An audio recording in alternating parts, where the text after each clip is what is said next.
Om Sri Sai Ram. My humble pranams at the lotus feet of Swami. Sai Ram to all. Invoking the blessings of Swami. Let us continue discussing some points about dynamic parenting. And Swami has said that true education is very important. True education must teach the divine love of heart to heart, mind to mind, and Atma to Atma. Now, Swami doesn't stop talking about love at a very sort of physical level. He goes much beyond that. He said that heart to heart, mind to mind, and Atma to Atma. And that expression of love has to be seen, heard, and experienced by the children in the house, in the dynamics of the interpersonal relationships between the mother and the father, that means the husband and the wife. Now there are two things are there. How the husband and wife express their love, genuine love. When we talk about love, we are talking about genuine love, not the love in the usual sense of the word, and not pretended love. It's not a pretended love. It is a genuine love. Genuine love based on love of God. Genuine love based on the acceptance of each other as creations of God. And that is important. That is why it is important when Swami says heart to heart, mind to mind, and Atma to Atma. The children will see and experience the love between the parents, as well as how the parents express their love towards the children. That's also love. How the younger one sees how the parents express their love to the elder ones. They see how the parents express their love towards the subordinates in the house, the helpers in the house. The children see how the parents express the love to others, the neighbors, the friends, etc. So love is not a very simple word. It's a very universal thing. That is why Swami again and again emphasizes the fact that love is the undercurrent of all values. And you can express love only if you have self-awareness. You have self-awareness. When you are tied down to the idea of becoming something and thinking of the competition in the world, and there can be a lack of love. So self-awareness, what am I? What is my role in this world? Why I was created? Why children have been given to me? All these thoughts should come. And generally we say that these things parents can attain only. Swami has laid a lot of emphasis on rituals. On these things can come only through regular practice of rituals or sadhana. And love as understanding is non-violence. Now, how can parents exhibit in the family dynamics the value of non-violence? Generally speaking, in our families, especially in the families, in societies in general, the sharpest weapon, the easily available weapon, the very easily, something that can be very easily used weapon is the tongue. The tongue is there within us. Tongue is usually, the Swami has always said, look at the tongue. It lives between the 32 sharp teeth, and still what is happening? And tongue has two functions. One is the taste and the other is talk. And these two things are what destroys man physically as well as emotionally and socially and whatnot.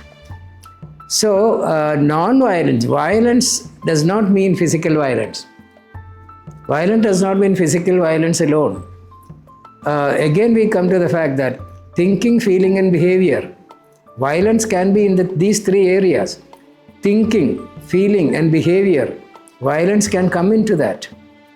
So parents have to demonstrate the faculty of ahimsa, that is non-violence, in their thinking, feeling and behavior, and the children should be able to catch it. Now we generally say that if we don't say anything, children won't know it. It's wrong. Non-verbal communications are very powerful media through which children catch up things, or we communicate to the children. We should not underestimate children on that. So any idea of violence in a thought process, in a thinking, can be contagious like a virus. Every thought process is an energy process that spreads into this thing. It need not be expressed, it need not be spoken, it need not be acted upon. Thinking, feeling and feeling. What happens when there is a feeling of violence in the mind? When there is a feeling of violence inside, immediately it is expressed as an emotion. Emotion need not be expressed. It can be expressed as anger. It can be expressed by the physical changes. It can be expressed by your tone, your talk, your words. Everything that you do. So this violence is the violence, what I mean is that any sort of negative thoughts, that is violence. Even in the thinking process, when there is something that is harmful to others, it need not be expressed. Children can easily catch up that. So very frequently in a household, either one of the parents will have these negative thoughts which are not ahimsa, that is expressed, and children will catch up even if it is a non-verbal way of doing things. So we have to be very careful not to entertain thoughts of violence, thoughts of himsa in our behavior. And children also should be taught how to develop that habit of not harming others by thinking, feeling or behaving. Now they should learn from very early childhood that even entertaining negative thoughts about others is not good for them. Now when you talk about ahimsa, it pertains to nature also. Now we do a lot of himsa to nature. We destroy trees. We destroy our water sources. We pollute our water sources. Everything we pollute. Now this sort of pollution is a very big form of himsa, violence.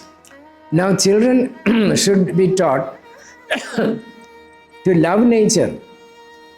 To love nature. When they start loving nature, they understand nature and they will never harm anything that is in nature, either by pollution or by cutting down or whatever it is. So when they start loving nature, they automatically learn how to love God. And when they have this love of God, then the whole behavior pattern changes. Therefore, simple things to say that a child, suppose it wastes water. Wasting water is himsa. Through that we can tell the child, water is precious. Water is for everyone. Water is scarce. Everybody should get this water. If you waste water, it is himsa. You cannot do it. Wastage of electricity and harming the flowers, harming the animals, the insect, this thing. So all these things comes under himsa. So you can either way think that you give a core value of ahimsa to a child and see that it is expressed in the behavior. Or it can be the other way around also, that the child is taught to behave in such a way that it does not harm anybody. So as the behavior progresses, the behavior pattern becomes a habit, and that the habit becomes an attitude, and that attitude becomes a core value. So this is how Swami's 5 cardinal values can be incorporated into one dynamic aspect of parenting, or dynamic aspect of the common household. Just one point, that is the interpersonal relationship between husband and wife, how it can be connected to the 5 cardinal human values. Now we have to analyze each other part, the power structure, the communication, the quality time. All these things we have to understand how Swami's 5 cardinal values can be incorporated into the day-to-day living in parenting, between the relationship between or the dynamics at home, how we can integrate Swami's human values into it. So Sai Ram to all. Thank you. Jai Sai Ram.